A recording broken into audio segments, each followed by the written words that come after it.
મારું નામ અમીષા હરીશ વૈદ્ય, વૈદ્ય બિલ્ડર્સના ઓનરની વાઇફ છું હું.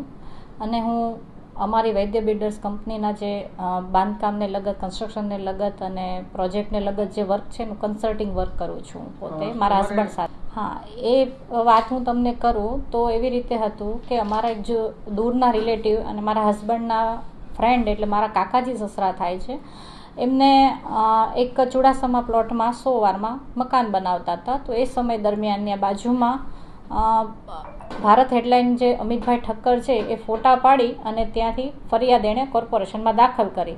તો એ ટાઈમે બહુ અમે ગંભીરતાથી ન લીધું. પછી મારા હસબન્ડે મને વાત કરી કે જેના નામનો પ્લાન મૂક્યો હતો એ ભાઈની તો ડેથ થઈ ગઈ હતી, એટલે પ્લાન મંજૂર થવામાં થોડીક વાર લાગે એવું થયું હતું, કારણ કે 3 મહિના તો મરણની જે પ્રક્રિયા હોય એની પછી જે વિધિ હોય એમાં જતો હોય ટાઈમ.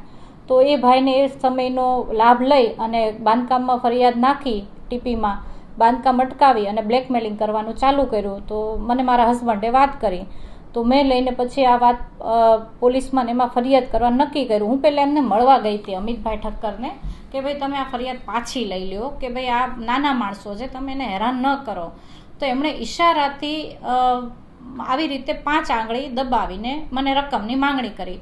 પહેલી 5 આંગળી હું સમજુ 5000, બીજી 5 આંગળીએ સમજુ 50000, ત્રીજી 5 આંગળી દબાવી તો મેં સમજ્યું કે ભાઈ 5 લાખ સુધીની માંગણી કરે છે.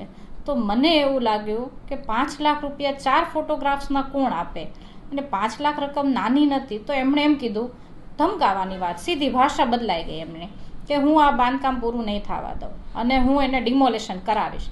વાત વટે ચડી ગઈ. મેં કંઈ વાંધો નહીં, હવે ડિમોલેશન કરાવી નાખો કીધું.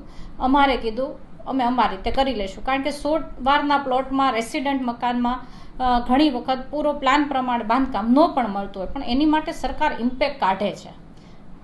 દર 5-7 વર્ષે એ લોકો ઇમ્પેક્ટની યોજના સરકાર કાઢે જ છે. તો આનો લાભ બીજા લોકો ઉપાડતા હોય છે, જે આ ન્યુસન્સ કહેવાય છે ન્યૂઝવાળાઓનું, કે ડિજિટલ ન્યૂઝવાળા આવી રીતે ફરિયાદો નાખીને અને પાછું ધમકાવવાની પ્રોસિજર. અમને ધમકાવવાનું તો ઠીક છે, પણ એમણે કોર્પોરેશનના અધિકારીઓને ધમકાવવાનું ચાલુ કર્યું કે તમે આના ઉપર કાર્યવાહી નહીં કરો તો અમે તમારા વિશે છાપશું. આની ફાઇટ કરતાં મેં ગાંધીનગર જવાનું નક્કી કર્યું.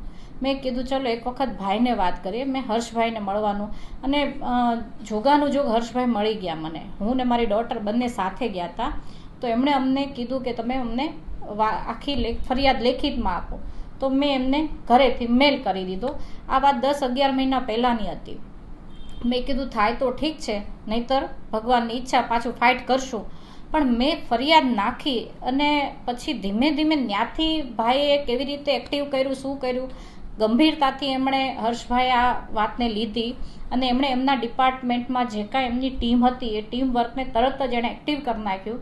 મને પછી સમાચાર પણ એવા મળ્યા હતા રાજકોટથી કે એમની આખી ટીમ રાજકોટ આવેલી હતી અને આ ન્યુસન્સને પૂરું કરવા માટે પૂરેપૂરું એમે કઈ રીતે કર્યું બહુ ખબર નથી, પણ કોર્પોરેશન લેવલેથી મને ખબર પડી ગઈ કે ભારત હેડલાઇનવાળા અમિતભાઈ ઠક્કરની કોઈ પણ ફરિયાદ કોર્પોરેશનમાં આવતી નથી. એટલે એક ન્યુસન્સથી તો ભાઈએ પોતાની ટીમ એક્ટિવ કરી અને તરત જ તે અમને પરિણામ આપ્યું હતું. ત્યારે એક થઈ ગયું કે ગૃહમંત્રી હોય તો આવા હોવા જોઈએ કે પરિણામ તરત જ આપે છે એમ. અને મને બહુ સંતોષ છે એમનાથી કે એમણે જે કામ કર્યું ને મને એમ થાય છે કે ફરીવાર કાંઈ પ્રોબ્લેમ થાય તો ભાઈને મળવા જવું એમ. એટલે